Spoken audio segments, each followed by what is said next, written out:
The cold October wind cut through Maya's thin jacket like a knife. She pulled the worn fabric tighter around her small frame as she sat on the concrete steps outside Carnegie Hall. Her stomach hadn't stopped growling for the past 2 days. The smell of hot dogs from a nearby cart made her mouth water, but the $3 in her pocket had to last until she could figure out her next move. Maya watched as fancy cars pulled up to the concert hall entrance. Women in elegant dresses and men in expensive suits stepped out, laughing and chatting about the evening's performance. Their jewelry sparkled under the bright lights of the theater marquee. These people lived in a completely different world from hers. She had been living on the streets for 3 months now. 3 long months since she aged out of the foster care system on her 16th birthday. The group home had given her a garbage bag full of her belongings and wished her luck. That was it. No family to call, no place to go, no safety net to catch her fall. Maya's eyes followed a security guard as he walked his rounds. He was a big man with kind eyes, or so she hoped. Taking a deep breath, she stood up and walked toward him. Her legs felt shaky from hunger and nerves. "Excuse me, sir," she said quietly, her voice barely above a whisper. The guard turned around and looked down at her. His expression changed when he saw her dirty clothes and tangled hair. "What do you want, kid?" Maya's cheeks burned with embarrassment, but she pushed forward. "I was wondering, can I play for food? I know how to play piano really well. Maybe I could perform for the people going inside." The guard's laugh was loud and harsh. It echoed off the building walls. "Are you serious right now? This is Carnegie Hall, not some street corner. Move along before I call the police." A group of well-dressed teenagers waiting with their parents overheard the conversation. They started giggling and pointing at Maya. One of them pulled out her phone and started recording. "Oh my God, did you hear that?" The girl whispered loudly to her friends. "She thinks she can just walk in and play at Carnegie Hall. How ridiculous. Probably never even touched a piano in her life," another one added, still laughing. Maya felt her face turn red. Tears stung her eyes, but she refused to let them fall. Not here. Not in front of these people who saw her as nothing more than entertainment. She quickly walked away from the theater, her heart pounding with humiliation. The laughter followed her down the street. Behind her, she could hear someone say, "Did you get that on video? This is going to be hilarious on social media." Maya walked for blocks, trying to escape the shame that felt like it was choking her. The city lights blurred as tears finally came. She ducked into the subway station, desperate to disappear underground where no one could see her crying. The subway platform was busy with evening commuters rushing home from work. Everyone moved with purpose, checking their phones and avoiding eye contact. Maya found a quiet corner near the old upright piano that someone had abandoned there months ago. She had noticed it before during her wanderings through the city. The piano was in rough shape. Its black paint was chipped and faded. Several keys were missing their ivory tops and dust covered the entire surface. Someone had carved initials into the wooden bench. Most people walking by probably saw it as junk, but Maya saw something different. She saw possibility. She sat down on the wobbly bench and lifted the keyboard cover. The keys felt familiar under her fingertips, even though it had been 3 years since she had played on a real piano. Her last foster family had sold her keyboard to pay their electric bill. They said music was a waste of time and money. Maya closed her eyes and tried to remember her grandmother's voice. "Music lives in your heart, mija," Abuela used to tell her. "Even when you can't touch the keys, the melodies are still there waiting for you." Her fingers found their way to middle C. The note rang out clear and true, despite the piano's condition. A businessman hurrying past glanced over but kept walking. Maya pressed another key, then another. Slowly a melody began to form. The music helped calm her racing heart. For the first time in hours, the constant worry about food and shelter faded into the background. She wasn't a homeless girl anymore. She was just someone making music. A few people slowed down as they passed, curious about the sound coming from the corner of the platform. An elderly woman stopped completely and smiled. A construction worker paused on his way to the train, his hard hat tucked under his arm. Maya opened her eyes and saw their faces. They weren't looking at her with pity or disgust. They were listening, really listening. She began to play more confidently. Her fingers remembered songs her grandmother had taught her years ago. Simple melodies at first, then more complex pieces as her muscle memory returned. The dusty old piano seemed to come alive under her touch. More people gathered. A small crowd formed around the piano, drawn by the unexpected concert happening in their daily commute. Someone dropped a dollar bill into Maya's open backpack. Then another person added some coins. For a moment, Maya forgot about being hungry. She forgot about having nowhere to sleep that night. She forgot about the cruel laughter from Carnegie Hall. There was only the music, flowing from her heart through her fingers and filling the subway tunnel with something beautiful. When she finally stopped playing, the small crowd clapped. A few people thanked her before hurrying to catch their trains. Maya looked down at her backpack and saw almost $8 in donations. It was enough for a sandwich and maybe a cup of hot coffee. But more importantly, she had remembered something crucial about herself. She was still a musician. The streets hadn't taken that away from her. 3 years without practice hadn't erased the gift her grandmother had helped her develop. As the platform emptied out and the evening rush died down, Maya sat alone with the piano. She ran her hands over the worn keys one more time. Tomorrow she would come back. Maybe the day after that too. The people at Carnegie Hall might have laughed at her, but here in this forgotten corner of the subway, her music mattered. Here she wasn't invisible. Here she could still be who she was meant to be. Maya carefully closed the piano lid and gathered her few belongings. She had enough money for food tonight, and she had found something even more valuable. She had found hope. And sometimes hope was enough to keep going for one more day. The subway platform grew quiet as the last train of the evening pulled away. Maya climbed the stairs back to street level, her stomach still empty but her spirit a little fuller than it had been that morning. Tomorrow would bring new challenges, but tonight, she had remembered the most important thing about herself. She was Maya Rodriguez, and she was a pianist. Maya returned to the subway piano the next evening, just as she had promised herself. The day had been long and difficult. She had spent the morning looking for work, but every shop owner took one look at her appearance and shook their head. Without a permanent address or clean clothes, finding a job seemed impossible. Her stomach rumbled as she sat down at the piano bench. The sandwich from last night's donations was already a distant memory. But despite her hunger, Maya felt drawn to the instrument like a magnet. Something magical had happened here yesterday, and she needed to feel that connection again.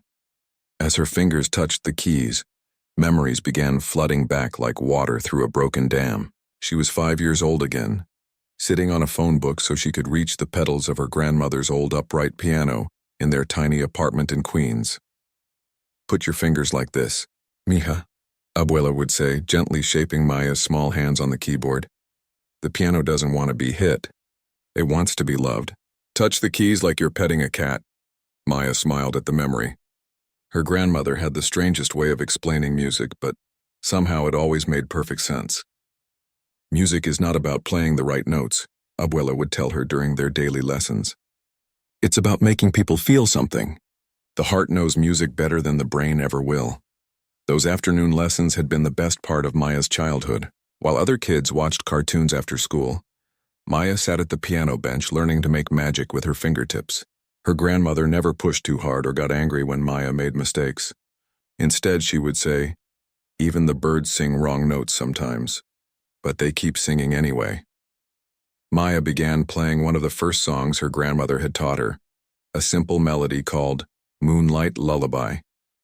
As the notes filled the subway tunnel, she could almost smell her grandmother's perfume and feel her gentle presence beside her. The memories kept coming. She remembered her first piano competition when she was 8 years old. Her grandmother had sewn her a beautiful blue dress for the occasion, working late into the night to make sure every detail was perfect. Maya had been so nervous that her hands were shaking. "What if I forget the music?" she had whispered to her grandmother backstage. "The music lives in your heart, not in your head," Abuela had replied, kissing her forehead. "Trust your heart, and your fingers will remember what to do." Maya had won first place that day. The trophy was small and made of cheap plastic, but her grandmother had displayed it on the kitchen table like it was made of pure gold. "My little virtuoso," she would say proudly to anyone who visited. The competitions became a regular part of Maya's life. Every few months, her grandmother would enter her in another contest. They would take the bus to different parts of the city, Maya clutching her sheet music while her grandmother carried a thermos of hot chocolate and homemade cookies for luck. Maya won most of the competitions she entered. Her technique was solid, but more importantly, she played with an emotional depth that surprised the judges. "This child has an old soul," one judge had written on her score sheet when she was 10. She understands the music in a way that cannot be taught. The success led to bigger opportunities. Maya was accepted into a prestigious music program at a private school. Her grandmother worked extra shifts at the hospital where she cleaned rooms just to pay for the lessons and transportation. She never complained, never made Maya feel guilty about the sacrifice. "This is your gift," Abuela would say when Maya worried about the cost. "God doesn't give gifts like this very often. We have to take care of it." Maya's playing grew more sophisticated each year. She tackled pieces by Chopin, Mozart, and Rachmaninoff that most teenagers couldn't even read, let alone perform. Her teachers began talking about Juilliard and scholarships. Her grandmother would beam with pride at every recital, sitting in the front row and dabbing her eyes with tissues when Maya played. But everything changed when Maya was 13. Her grandmother started feeling tired all the time. At first, they thought it was just because she was working too much. Then came the doctor visits, the tests, the worried conversations in Spanish that stopped whenever Maya walked into the room. The cancer moved fast. Too fast for treatment, too fast for goodbyes. Within 6 months, her grandmother was gone, taking with her the only stability Maya had ever known. Maya's fingers slowed on the piano keys as the painful memories surfaced.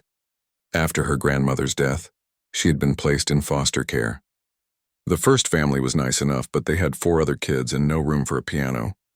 Maya's music became something she could only do at school. The second family was worse. They saw Maya's music as showing off, a waste of time that kept her from helping with chores. When she practiced at school instead of coming straight home, they accused her of being ungrateful and difficult. The third family was the worst of all. Maya had been with them for almost 2 years when they decided to sell her keyboard. Maya had saved money from babysitting jobs to buy it, a cheap electronic instrument that was nothing like her grandmother's piano, but at least let her keep playing. Music isn't going to pay the bills, her foster mother had said when Maya begged her not to sell it. You need to focus on practical things. Stop living in a fantasy world. Maya had watched through the window as strangers loaded her keyboard into their car. That night, she cried harder than she had since her grandmother's funeral. It felt like losing the last connection to the person who had loved her most. After that, Maya stopped trying to fit in. She became quiet and withdrawn. The music that had once filled her life with joy became a source of pain. Every time she heard a piano, she was reminded of everything she had lost. Now, sitting in the subway tunnel with this forgotten instrument, Maya felt those old wounds opening again. But something else was happening too. As she played her grandmother's favorite songs, she could feel Abuela's love surrounding her like a warm blanket. "I'm sorry I stopped playing for so long," she whispered to the empty tunnel. "I thought it would hurt less if I just forgot about music completely. But I can't forget. The music is still here, just like you said it would be." A businessman walking past dropped a few coins into her backpack and nodded appreciatively. Maya smiled through her tears and kept playing. Her grandmother had been right all those years ago. The music really did live in her heart. It had been waiting patiently for her to remember who she was meant to be. As the evening crowd began to thin out, Maya played one last song, the lullaby her grandmother used to hum while braiding her hair. The melody echoed through the tunnel, carrying with it all the love and loss and hope that filled Maya's young heart. She might not have a home or a family anymore, but she still had her music. And maybe, just maybe, that was enough to build a new life on. Her grandmother had always said that music was the language of the soul. Tonight, Maya's soul was speaking clearly for the first time in 3 years. It was saying, "I'm still here. I'm still a musician. And I'm not giving up." By the third evening, Maya had established a routine. She would spend her days looking for work or trying to find safe places to rest, then return to the subway piano as the evening rush began. The commuters had started to recognize her, and some even timed their walk through the station to catch a few minutes of her performance. Tonight felt different somehow. Maya had managed to find a public restroom where she could wash her face and hands, and she had braided her hair to look more presentable. She wanted to honor the music, even if she couldn't do anything about her worn clothes. She chose to start with Chopin's Nocturne in E-flat major, a piece her grandmother had called music for the heart. It was challenging, requiring delicate touch and emotional expression that went beyond just hitting the right notes. Maya had performed it in competition when she was 12, but that felt like a lifetime ago. As her fingers began the opening melody, something magical happened. The rushed atmosphere of the subway platform seemed to change. People who were hurrying to catch trains began to slow their pace. Conversations quieted. Even the sound of footsteps seemed to soften. Maya lost herself in the music, just as her grandmother had taught her to do. She forgot about her empty stomach, her tired feet, and the uncertainty of where she would sleep that night. There was only the piano and the beautiful, haunting melody that flowed from her fingers like water. The crowd that gathered was larger than usual. A businessman stood frozen halfway down the platform, his briefcase hanging forgotten in his hand. A group of teenagers stopped their loud conversation and moved closer to listen. An elderly couple held hands as they watched, their eyes misty with memory. Dr. Elizabeth Chen had been teaching piano at the Manhattan School of Music for 35 years before her retirement last spring. She had heard thousands of students play thousands of pieces, but something about the music echoing through the subway tunnel made her stop dead in her tracks. At first, she couldn't believe what she was hearing. The sound was coming from the old abandoned piano that had been sitting in this station for months. Everyone assumed it was broken, just another piece of urban decay. But someone was not only playing it, they were making it sing. Dr. Chen moved closer, weaving through the crowd that had gathered. When she finally saw the source of the music, her breath caught in her throat. It was a teenage girl, clearly homeless from her appearance, but playing with a skill and sensitivity that Dr. Chen rarely encountered even in her advanced students. The girl's technique was remarkable, but that wasn't what made Dr. Chen's heart race. It was the emotional depth of her playing. This child understood Chopin not just intellectually but emotionally. She was telling a story with every note, painting pictures with every phrase. Maya's fingers danced through the complex passages with ease, but it was the quiet moments that truly showcased her artistry. When the melody called for tenderness, her touch was like a whisper. When it demanded passion, her whole body moved with the music. This wasn't just playing, it was communicating. Dr. Chen found herself thinking of her own teachers, the masters who had shaped her understanding of music decades ago. They had always said that true musicians are born, not made. They can be taught technique and theory, but the ability to touch people's souls through music, that was a gift from something higher. The nocturne reached its climactic section, and Maya's playing soared. Her fingers flew over the keys with precision that would have impressed a concert pianist, but never lost the emotional core that made the music speak. Dr. Chen noticed tears on the faces of several listeners. A construction worker wiped his eyes with the back of his hand. A businesswoman clutched her purse tighter as if the music was physically moving through her. As the piece drew to its gentle close, Maya's touch became lighter and lighter until the final notes floated away like whispers. The subway platform was completely silent for a moment, as if everyone was afraid to break the spell. Then the applause began. It started with one person clapping, then spread through the entire crowd. People whistled and called out "Bravo." Dr. Chen found herself clapping harder than she had at most professional concerts. Maya looked up, startled by the enthusiastic response. Her eyes were bright with unshed tears. Whether from the emotion of the music or the reaction of the audience, Dr. Chen couldn't tell. Probably both. People began stepping forward to drop money into Maya's backpack. Not just loose change this time, but dollar bills and even a few 20s. A woman in a business suit approached and handed Maya a $10 bill directly. "That was absolutely beautiful," she said. "Where did you learn to play like that?" Maya's cheeks flushed. "My grandmother taught me when I was little," she said quietly. Dr. Chen watched as the crowd gradually dispersed. People hurrying to catch their delayed trains, but many turning back for one last look at the girl who had transformed their ordinary commute into something extraordinary. When the platform had mostly cleared, Dr. Chen approached the piano. Maya was carefully counting the money in her backpack, her eyes wide with disbelief at the amount. "Excuse me," Dr. Chen said gently. "I'm Elizabeth Chen. I used to teach piano at the Manhattan School of Music." Maya looked up, suddenly nervous. "Did I do something wrong? I know this piano probably belongs to someone, but no one seemed to be using it, and I just—" No, Dr. Chen said quickly, raising her hands. "You didn't do anything wrong. In fact, what you just did was remarkable. I've been teaching piano for over 3 decades, and I've rarely heard Chopin played with such understanding. Maya's eyes widened. Really? Really? Dr. Chen confirmed. That was professional level playing. Where are you studying music? Maya's face fell. I'm not. I used to take lessons, but that was a long time ago. I haven't played a real piano in 3 years. Dr. Chen felt her heart sink as she took in Maya's appearance more carefully. The worn clothes, the too thin frame, the haunted look in her eyes. This child was living on the streets.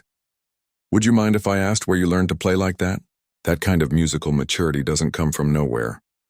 Maya's voice grew soft with memory. My grandmother, she taught me from the time I was 5 until she died 3 years ago.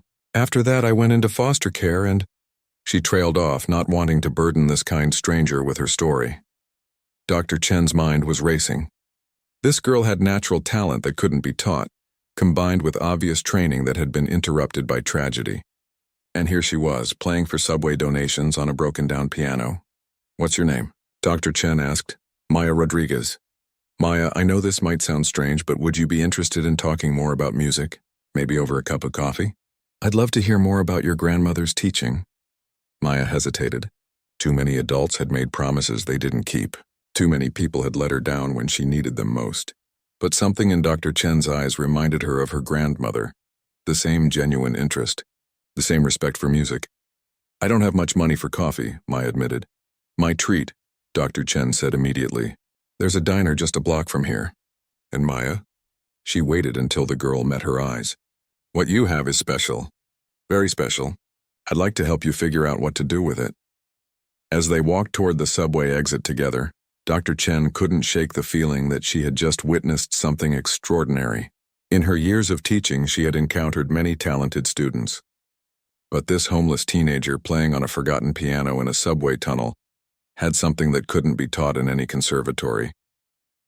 She had the gift of making people feel. And that, Dr. Chen knew, was the rarest gift of all. Behind them, the old piano sat silent in the corner of the platform, waiting for Maya's return. It had found its voice again after months of silence. And somehow, Dr. Chen suspected this was just the beginning of an incredible journey.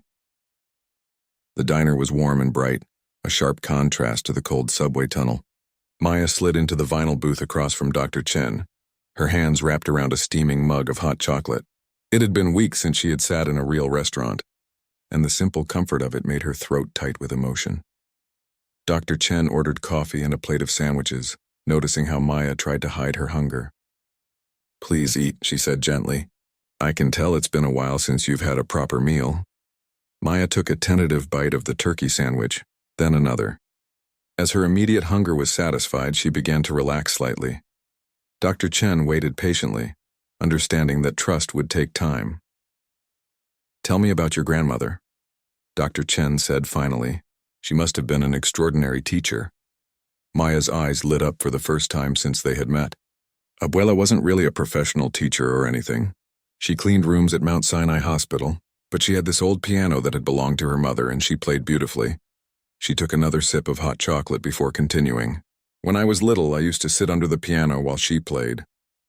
I loved feeling the vibrations through the floor. She said that's how I learned to feel music before I learned to play it. Dr. Chen nodded, recognizing the wisdom in that approach. Many of her students were technically proficient but struggled to connect emotionally with their music. Abuela always said that piano lessons were too expensive for people like us. But she could teach me everything I needed to know. She made me practice scales every day, but she also taught me to listen to the way different composers told their stories. How did she do that? Dr. Chen asked, genuinely curious. Maya smiled at the memory. She would play a piece by Chopin and say, "Listen, mija. He's telling you about missing someone he loved." Then she'd play something by Mozart and say, "This one is dancing at a party where everyone is happy." She made every composer into a real person with real feelings. Dr. Chen was impressed. This grandmother had understood something that many professional teachers missed, that music was about communication, not just technical perfection. We didn't have money for sheet music, so Abuela taught me to play by ear first. She said if I could hear the music in my head and feel it in my heart, my fingers would figure out how to make it happen on the keys. That explains your musical intuition, Dr. Chen said. What you played tonight showed an understanding of phrasing and dynamics that usually takes years to develop. Maya looked down at her hands. I won some competitions when I was younger. Abuela was so proud. She would work extra shifts to pay the entry fees and buy me nice dresses to wear. She always said I was going to be someone important someday. The sadness in Maya's voice was unmistakable. Dr. Chen reached across the table and gently touched her hand. What happened after your grandmother passed away? Maya's story tumbled out. The foster homes, the constant moves, the family that sold her keyboard. Dr. Chen listened without interrupting, her heart breaking for this talented child who had lost so much. The worst part wasn't losing the piano, Maya said quietly. It was when they told me that music was a waste of time. After hearing that enough times, I started to believe it. I thought maybe they were right. Maybe I was just dreaming about something that would never happen. And now? Dr. Chen asked. How do you feel about music now? Maya was quiet for a long moment. Tonight when I was playing in the subway, I felt like myself again for the first time in 3 years. It was like my grandmother was sitting right next to me telling me to trust my heart. Dr. Chen made a decision that would change both of their lives. Maya, I have a proposition for you. I live alone in a house with a beautiful grand piano that hardly gets played anymore. What if you came to stay with me for a while? You could practice every day and in exchange you could help me with some household tasks. Maya's eyes widened. You mean live in your house? With a real piano? A very real piano. A Steinway Grand that belonged to my teacher when I was young. It needs someone to play it regularly to keep it in good condition. Maya's first instinct was suspicion. Too many adults had made promises they didn't keep. Why would you want to help me? You don't even know me. Dr. Chen understood her hesitation. You're right to be cautious. I know you've probably been disappointed by adults before. But Maya, what I heard tonight was extraordinary. You have a gift that shouldn't be wasted. Your grandmother invested years in developing your talent. Don't you think you owe it to her memory to see how far you can take it? Maya felt tears forming. What if I'm not as good as you think? What if I've forgotten too much? Then we'll work together to help you remember. I've been teaching for 35 years and I've learned to recognize real talent when I hear it. You don't lose that kind of musical ability. It just gets buried sometimes. Dr. Chen pulled out her phone and showed Maya a photo of her living room. In the center sat a magnificent black grand piano, its surface polished to a mirror shine. Sunlight streamed through large windows, creating patterns on the hardwood floor. This piano has been waiting for the right person to play it, Dr. Chen said. I think that person might be you. Maya stared at the photo, hardly able to believe what she was seeing. It was like the piano from her dreams, the kind she had imagined playing when she won her childhood competitions. I don't know anything about taking care of a house, Maya said. I've been living on the streets for 3 months. I'm not looking for a housekeeper, Dr. Chen replied. I'm looking for someone to bring music back into my home. The practical stuff we can figure out together. Maya took a deep breath. Every instinct told her to be careful, to protect herself from disappointment. But a stronger voice, one that sounded like her grandmother, was telling her to have courage. Can I ask you something? Maya said. Why did you stop teaching? Dr. Chen smiled sadly. I got tired of working with students who had every advantage but no real passion for music. Their parents pushed them to play because it looked good on college applications, but they didn't love it. After a while, I started to wonder if I was wasting my time. She looked directly at Maya. But tonight I remembered why I became a music teacher in the first place. It was to help young people like you discover what they're capable of. Maya felt something shifting inside her chest, like a door that had been locked for years was finally opening. If I came to stay with you, what would happen next? I don't have a high school diploma or anything. One step at a time, Dr. Chen said. First, we get you back to playing regularly. Then we figure out your education. Then we start thinking about your future in music. Maya thought about the subway piano, about the faces of the people who had stopped to listen, about the feeling of the music flowing through her fingers. She thought about her grandmother's voice saying, "Trust your heart, Mija." Okay, she said quietly. I'd like to try. Dr. Chen smiled and Maya saw tears in her eyes. Good, we can start tomorrow. Tonight you can stay in my guest room. Tomorrow you can meet your new piano. As they left the diner together, Maya felt something she hadn't experienced in 3 years. Hope. Real, genuine hope that maybe her grandmother's dreams for her weren't impossible after all. The subway piano had given her back her music. Now Dr. Chen was offering her a chance to see how far that music could take her. For the first time since her grandmother's death, Maya allowed herself to believe that maybe, just maybe, everything would be okay. Maya woke up in a real bed for the first time in months. Sunlight streamed through clean windows and she could smell coffee brewing downstairs. For a moment she wondered if the entire evening had been a dream. Then she heard it. The sound of piano music floating up from the first floor. Dr. Chen was playing something beautiful and complex when Maya made her way downstairs. The grand piano was even more magnificent than it had looked in the photo. Its black surface gleamed like still water, and the morning light made the ivory keys seem to glow. "Good morning," Dr. Chen said, finishing her piece. "I hope I didn't wake you. I always practice early in the morning." "It was beautiful," Maya said, still staring at the piano. "What was that piece?" "Debussy's Clair de Lune, one of my favorites." Dr. Chen stood up from the bench. "Would you like to try the piano? I've been curious to hear how you sound on a properly tuned instrument." Maya approached the piano like she was approaching something sacred. She sat down on the bench and placed her fingers on the keys. The touch was incredible, responsive and warm, nothing like the broken-down subway piano or the cheap keyboard she used to own. She began with a simple scale, marveling at how each note rang out clear and true. Then she moved into one of her grandmother's favorite songs, a gentle folk melody that had been one of the first pieces she had ever learned. Dr. Chen listened with growing amazement. On the subway piano, Maya's talent had been impressive. On this instrument, it was stunning. Every nuance came through, every subtle expression was magnified. This girl didn't just play music, she was music. "Maya," Dr. Chen said when she finished, "I need to make some phone calls." Over the next few days, Dr. Chen reached out to her contacts in the classical music world. She called former colleagues, successful students who had gone on to professional careers, and friends who worked at various conservatories. The first person she called was Dr. Richard Westfield, the current head of piano studies at Manhattan School of Music. They had worked together for 15 years before Dr. Chen's retirement. "Elizabeth, you sound excited about something?" Dr. Westfield said when he heard her voice. "Richard, I found her, the student I've been waiting my whole career to teach." Dr. Westfield was skeptical at first. Dr. Chen had always had high standards, but she had never spoken about a student with this level of enthusiasm. That skepticism vanished the moment he heard Maya play. Maya was nervous about the audition Dr. Chen had arranged. She had never played for anyone as important as Dr. Westfield, and she worried that her years away from formal training would show. "Just play from your heart," Dr. Chen reminded her. "That's all you've ever needed to do." Maya chose to perform Rachmaninoff's Piano Concerto No. 2, one of the most challenging pieces in the classical repertoire. She had learned it years ago with her grandmother, though she had never performed it for an audience. From the first notes, Dr. Westfield knew he was hearing something extraordinary. Maya's technique was flawless, but more importantly, her interpretation was mature and deeply felt.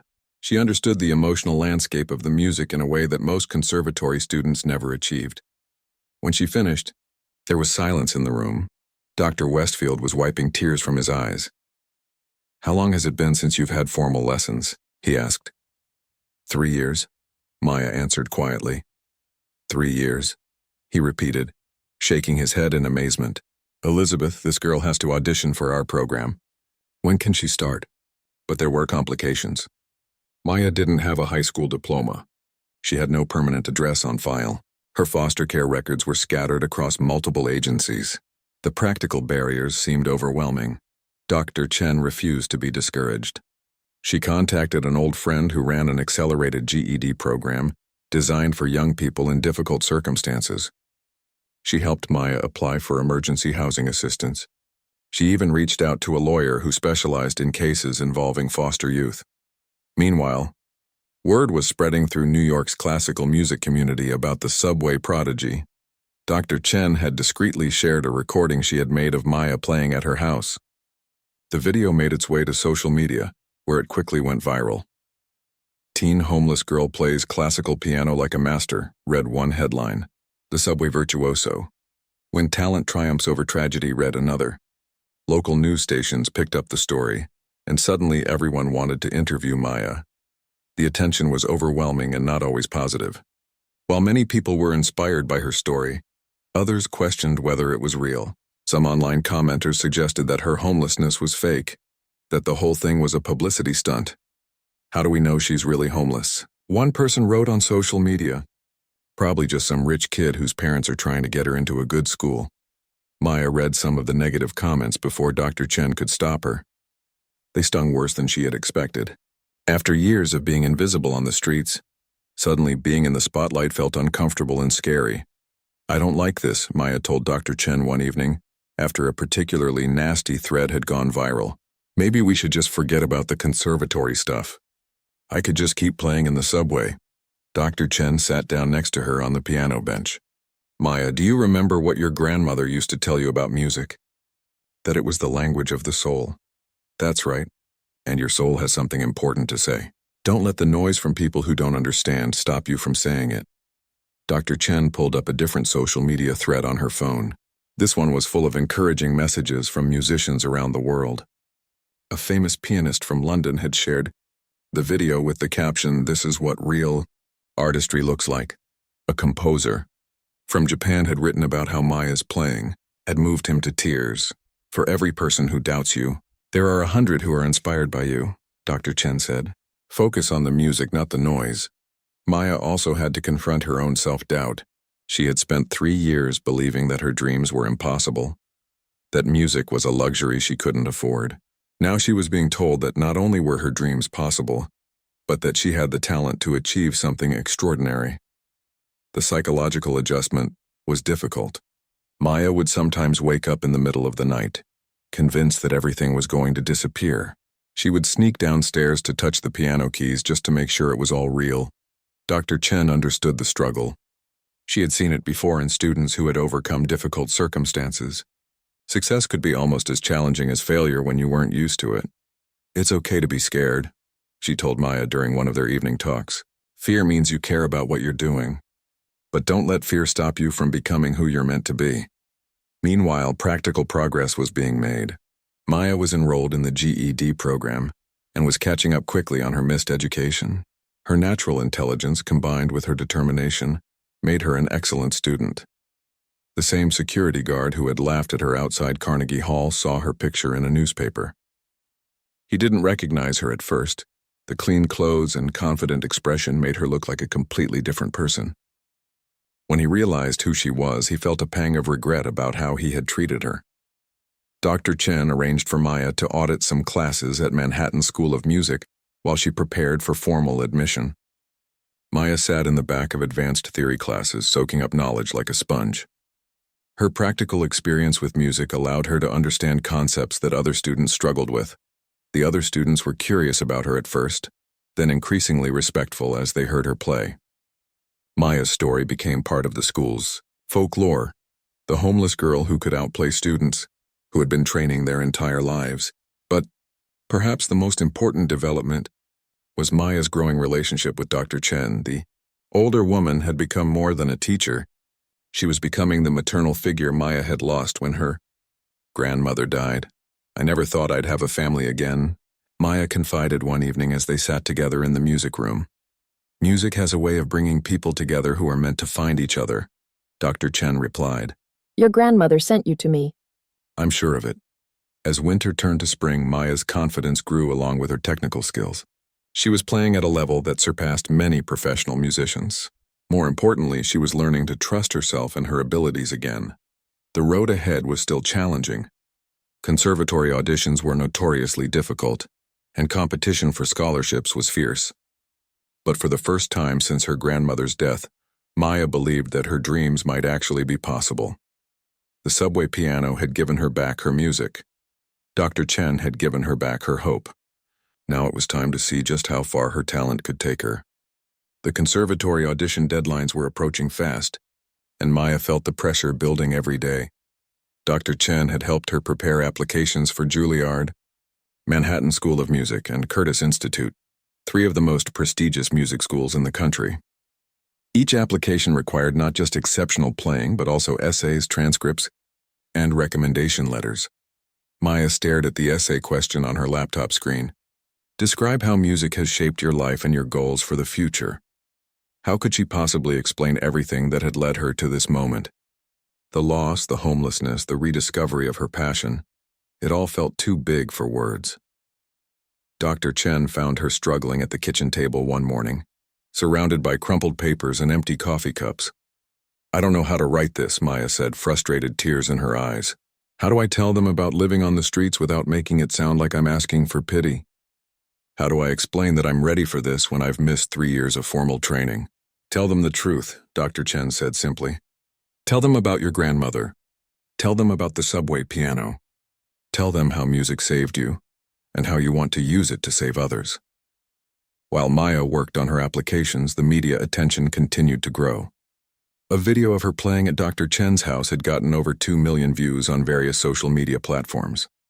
The comments section was a mix of amazement and skepticism that Maya tried to avoid reading. A local news station had done a feature story about her, dubbing her the subway virtuoso. The piece was mostly positive, but it had attracted some unwanted attention from online trolls who questioned her story. "Fake news," wrote one commenter. "No way some homeless kid plays that well without years of expensive lessons. This is all staged for sympathy." Another comment was even crueler. "If she was really that good, why was she homeless in the first place? Probably a drug addict who abandoned her family." Maya made the mistake of reading these comments one evening while Dr. Chen was at a meeting. The words hit her like physical blows. All her old insecurities came flooding back. Maybe they were right. Maybe she didn't deserve this chance. Maybe she was fooling herself about her abilities. She was crying at the piano when Dr. Chen came home. "What happened?" Dr. Chen asked, immediately concerned. Maya showed her the comments on her phone. Dr. Chen's expression darkened as she read them. "Maya, look at me," she said firmly. "These people don't know you. They don't know what you've been through or what you're capable of. They're projecting their own fears and limitations onto you." "But what if they're right?" Maya whispered. "What if I'm not good enough? What if I'm just setting myself up for failure?" Dr. Chen sat down on the piano bench and pulled up a different video on her phone, one of Maya playing Rachmaninoff for Dr. Westfield. "Listen to this," she said. "Really listen. Do you hear someone who's not good enough? Do you hear failure?" Maya listened to her own playing with tears streaming down her face. The music was beautiful, full of emotion and technical mastery that she had somehow forgotten she possessed. "Your grandmother always told you to trust your heart," Dr. Chen continued. "What is your heart telling you right now?" Maya closed her eyes and took a deep breath. Underneath all the noise and doubt, she could feel it. The same certainty she had felt as a child sitting at her grandmother's piano. The music was real. Her gift was real. The rest was just noise. "My heart is telling me to keep going," she said quietly. The next challenge came from an unexpected source. Maya's former foster family had seen her story on the news and reached out through social services. They claimed that Maya owed them money for the keyboard they had sold, and they threatened to create legal problems that could complicate her college applications. Maya was devastated. "They're going to ruin everything," she told Dr. Chen through tears. Just when things were getting better, Dr. Chen contacted the lawyer who had been helping with Maya's case. After reviewing the situation, he assured them that the foster family had no legal standing and were likely just trying to exploit Maya's newfound attention for financial gain.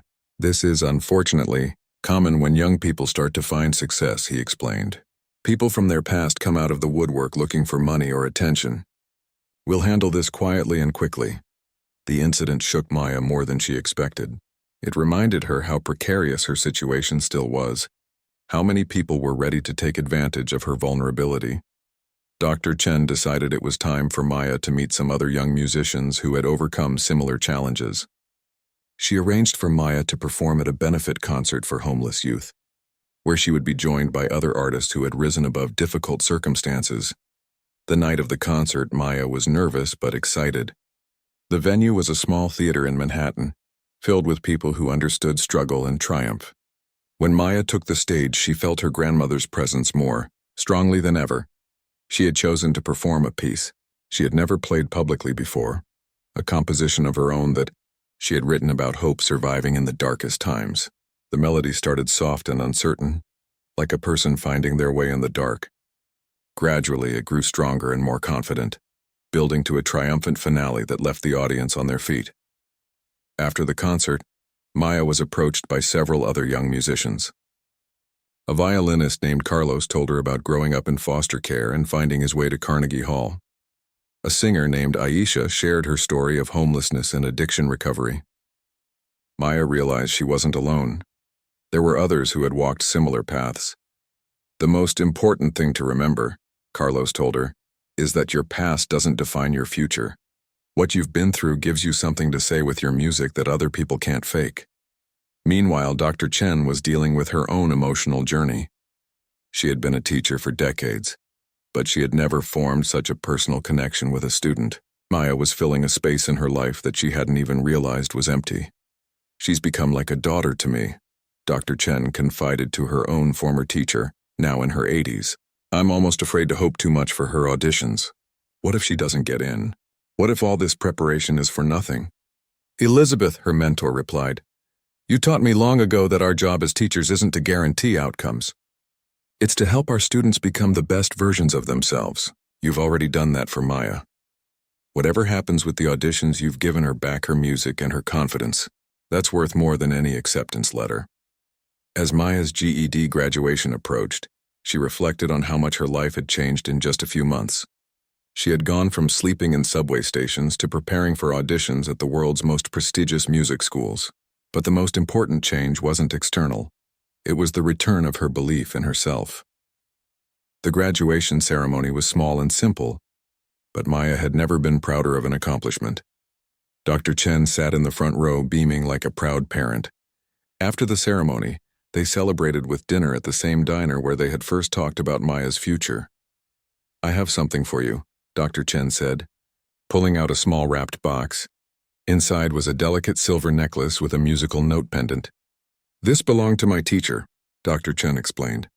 "She gave it to me when I graduated from conservatory, and she told me to pass it on to a student who truly understood what music meant." "I think your grandmother would approve." Maya felt tears forming as Dr. Chen fastened the necklace around her neck. It felt like a blessing from all the women who had shaped her musical journey. Her grandmother, Dr. Chen, and now this unknown teacher who had believed in passing gifts forward. The subway piano still called to Maya sometimes. She would return there in the evenings not because she needed the money anymore, but because it reminded her of where she had come from. The commuters who gathered to listen now knew who she was. Some even brought friends to hear the famous girl from the news. But Maya preferred the anonymity of those early days, when it was just her and the music and the people who stopped because something beautiful had interrupted their ordinary day. That was where she had rediscovered herself, and she never wanted to forget that feeling.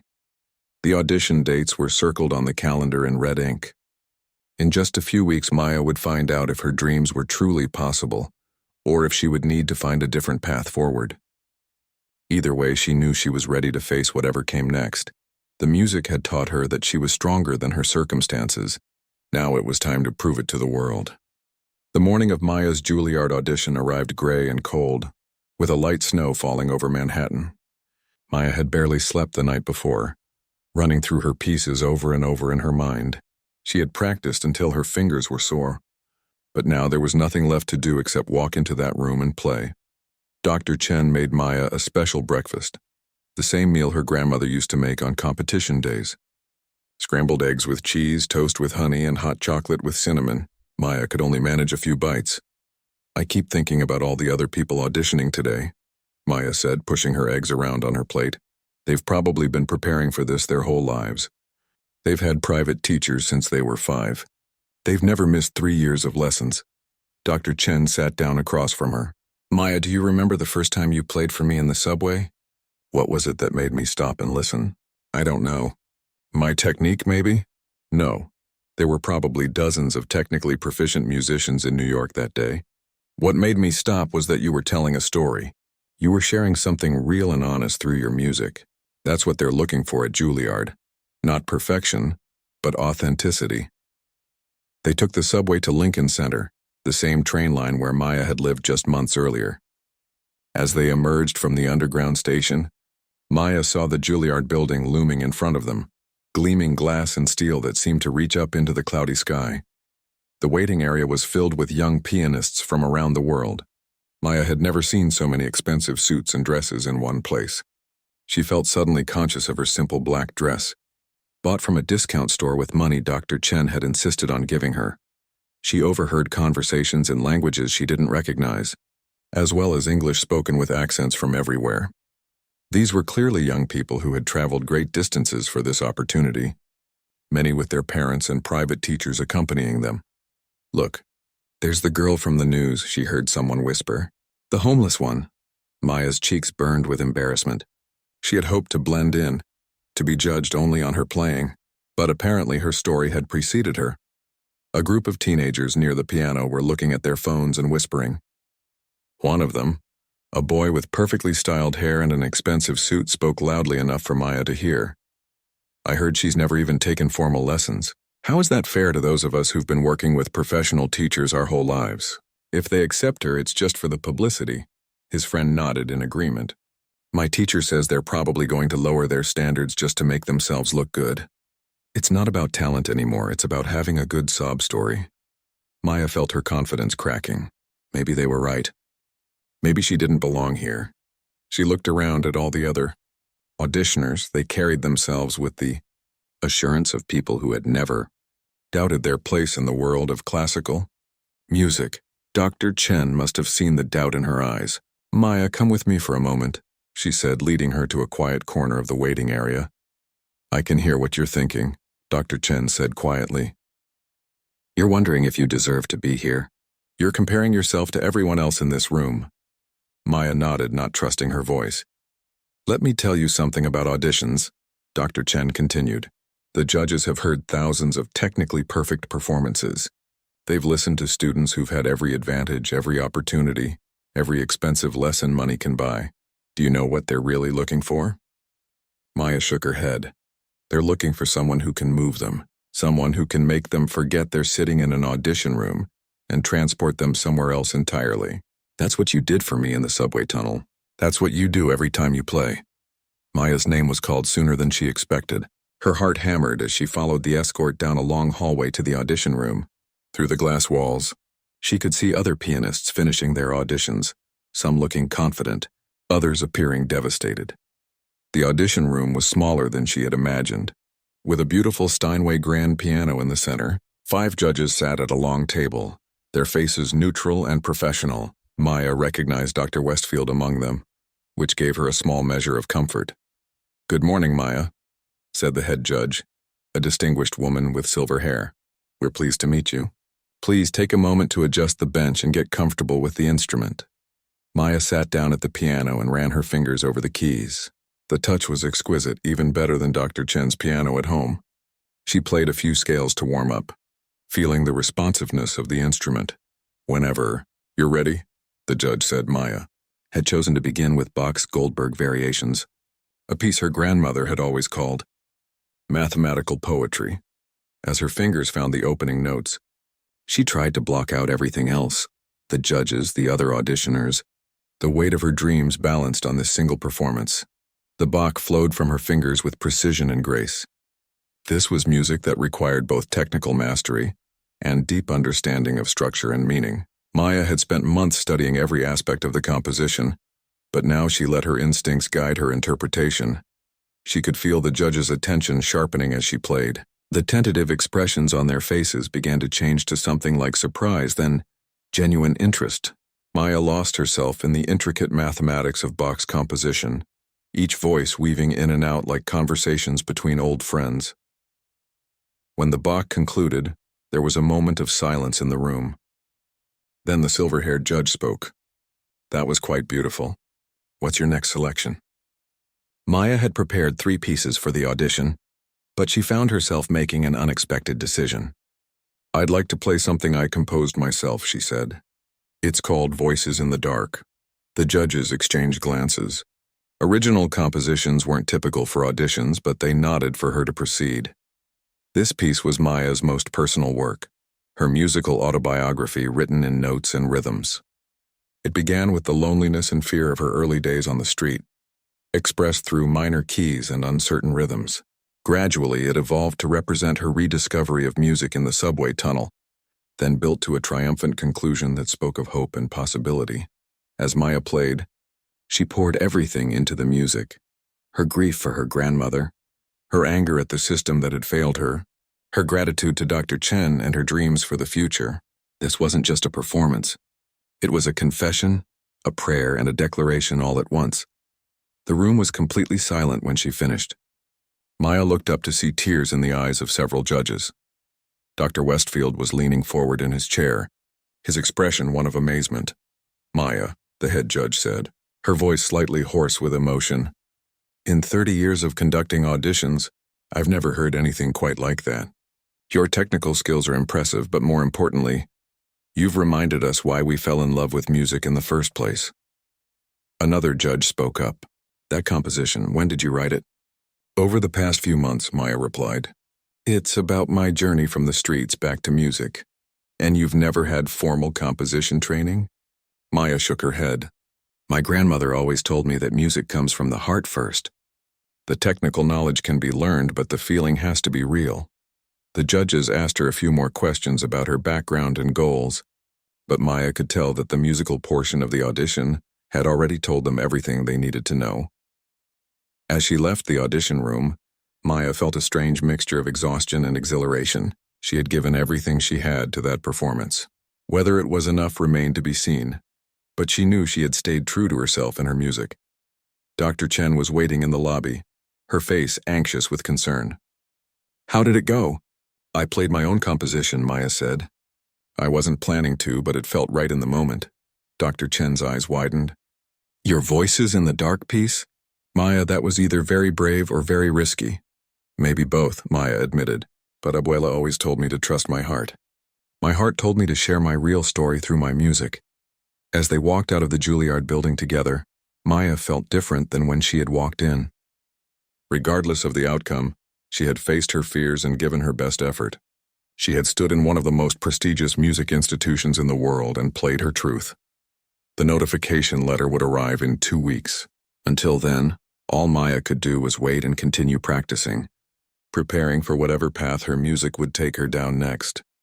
But deep in her heart, in the place where her grandmother's voice still lived, Maya felt a quiet confidence. She had found her way back to her music, and her music had led her this far. Whatever happened next, she was ready. 6 months had passed since that nervous morning at Juilliard. Maya stood in the wings of Carnegie Hall, the same venue where her journey had truly begun. But now everything was different. She wore an elegant black gown that Dr. Chen had helped her choose, and her hair was styled in a sophisticated updo. The silver necklace from Dr. Chen's teacher glinted at her throat. In just a few minutes, she would walk onto the stage as the featured soloist with the New York Youth Orchestra. The program listed her as Maya Rodriguez, piano soloist, Juilliard, scholar. Those words still made her heart race with disbelief and joy. The acceptance letter from Juilliard had arrived.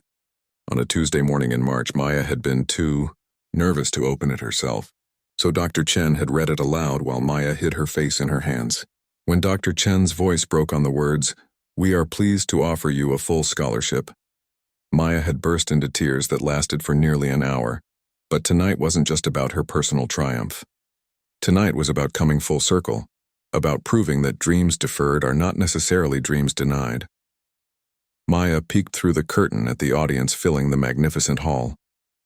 In the front row sat Dr. Chen, wearing her best dress and already dabbing at her eyes with a handkerchief. Next to her were David and Patricia Williams, the couple who had formally adopted Maya just 2 months earlier after fostering her during her first semester at Juilliard. The Williamses had heard Maya's story through the news coverage and reached out to Dr. Chen, asking if there was any way they could help. They were both music lovers. David was a retired music therapist, and Patricia taught elementary school, and they had always wanted children but had never been able to have their own. "We're not trying to replace your grandmother," Patricia had said during their first meeting. "We just want to give you the family support you deserve while you pursue your dreams." Maya had been hesitant at first. She had learned not to trust too easily, but the Williamses had been patient, attending her school performances and gradually becoming the stable family presence she had never thought she would have again. Also in the audience tonight was Maya's former social worker, who had fought tirelessly to help young people in the foster system. Several other Juilliard students had come to support their classmate, who had quickly become one of the most respected pianists in their program.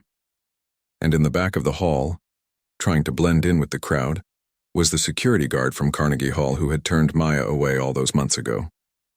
He had seen her picture in the program and remembered their encounter with shame and regret. He had bought a ticket with his own money, wanting to witness her moment of triumph. The evening's program was ambitious. Maya would be performing her own composition, Voices in the Dark, which had been expanded into a full piano concerto with orchestral accompaniment. The piece had evolved from the simple solo work she had played at her audition into a complex, multi-movement exploration of resilience and hope. Maya's composition professor at Juilliard had initially been skeptical when she proposed expanding her audition piece. Original compositions by first-year students were rarely performed by professional orchestras. But when he heard Maya's vision for the work and saw her detailed orchestrations, he became one of her strongest advocates. "This piece speaks to something universal," he had told the selection committee. "It's not just Maya's story. It's the story of anyone who has faced adversity and found a way through it." The conductor approached Maya in the wings. "Are you ready?" he asked with a warm smile. Maya nodded, though her heart was pounding. This was the biggest audience she had ever performed for, and the performance was being recorded for broadcast on a classical music radio station. As she walked onto the stage, the applause was thunderous. Maya looked out at the audience and felt her grandmother's presence more strongly than ever. She could almost hear Abuela's voice saying, "Play from your heart, mija. Let the music tell your story." Maya sat down at the piano, the same type of magnificent Steinway that had intimidated her so much during her audition. Now it felt like an old friend. She placed her hands on the keys and waited for the conductor's signal. The first movement of Voices in the Dark began with a solo piano passage that represented Maya's earliest memory of music. Tentative, searching but full of potential. As the orchestra joined in, the music became more complex, telling the story of her grandmother's love and guidance. The second movement was the darkest, representing the loss and despair that had followed her grandmother's death. Maya poured all of her grief into the minor keys and dissonant harmonies, letting the audience feel the weight of abandonment and hopelessness. But the third movement was where the piece truly soared. It began with the simple melody Maya had played on the subway piano, tentative at first, then growing stronger as the orchestra joined in layers of harmony and support. This was the music of redemption, of talent refusing to be buried, of hope surviving against all odds. As Maya played, she saw faces in the audience transfixed by the music. Some people were crying openly. Others leaned forward in their seats, completely absorbed in the emotional journey unfolding before them. The security guard who had once laughed at her request to play for food found himself moved to tears by the beauty of her music. He thought about all the times he had dismissed people without really seeing them, and he made a silent promise to do better. Dr. Chen watched her former student with pride that felt too big for her chest. She thought about that first evening in the subway tunnel, when she had recognized something special in Maya's playing. Now the whole world could see what she had seen that night. The piece built to its triumphant conclusion, with Maya's piano and the full orchestra combining in a celebration of survival and achievement. The final notes rang out in the hall, followed by a moment of absolute silence that seemed to last forever. Then the audience erupted. People leaped to their feet, applauding and shouting, "Bravo!" The ovation went on for nearly 5 minutes, with Maya standing at the piano bench, tears streaming down her face. When the applause finally died down, Maya spoke to the audience, something she had requested permission to do.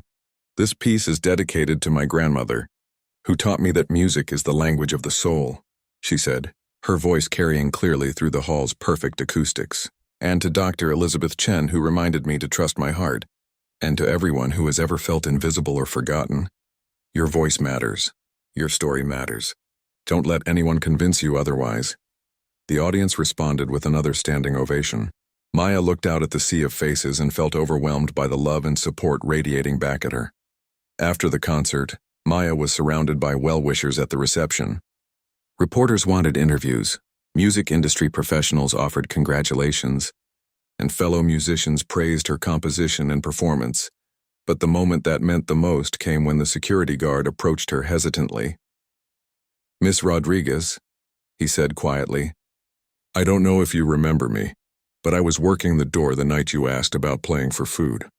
I wanted to apologize for how I treated you. I was wrong." Maya looked at him for a moment, then smiled graciously. "Thank you for saying that. It means a lot. Your music tonight," he continued, "it was the most beautiful thing I've ever heard.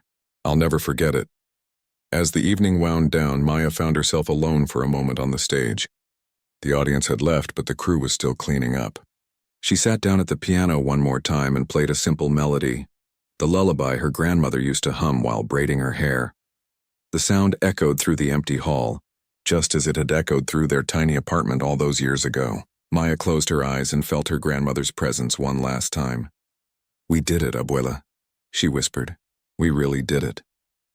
Later that night, Maya returned to the subway station where it all began. The old piano was still there, a bit more worn but still functional. A few late-night commuters recognized her from the concert and gathered to listen as she played. She chose the same piece that had started everything, Chopin's Nocturne in E-flat major. But now she played, with the confidence and skill of a professional musician, while still maintaining the emotional honesty that had stopped Dr. Chen in her tracks all those months ago. When she finished, the small crowd applauded warmly. A young girl, maybe 8 years old, approached with her mother. "Are you really the famous piano lady?" the girl asked. Maya smiled. "I'm a piano player, yes." "Do you like music?" The girl nodded enthusiastically. "My mom says we can't afford lessons, but I really want to learn." Maya looked at the mother, then back at the little girl. She saw herself at that age full of dreams and potential but limited by circumstances beyond her control. "What's your name?" Maya asked. "Luna. Well, Luna, let me tell you a secret. The most important lessons don't come from expensive teachers. They come from love, practice, and never giving up on your dreams." Maya played a simple melody and taught Luna to pick it out on the old piano keys. The little girl's face lit up with joy as she made her first music. As Maya walked home to the brownstone she now shared with her adoptive family, she reflected on the incredible journey that had brought her here. From homelessness to Carnegie Hall in less than a year, it seemed impossible, but she had lived every moment of it.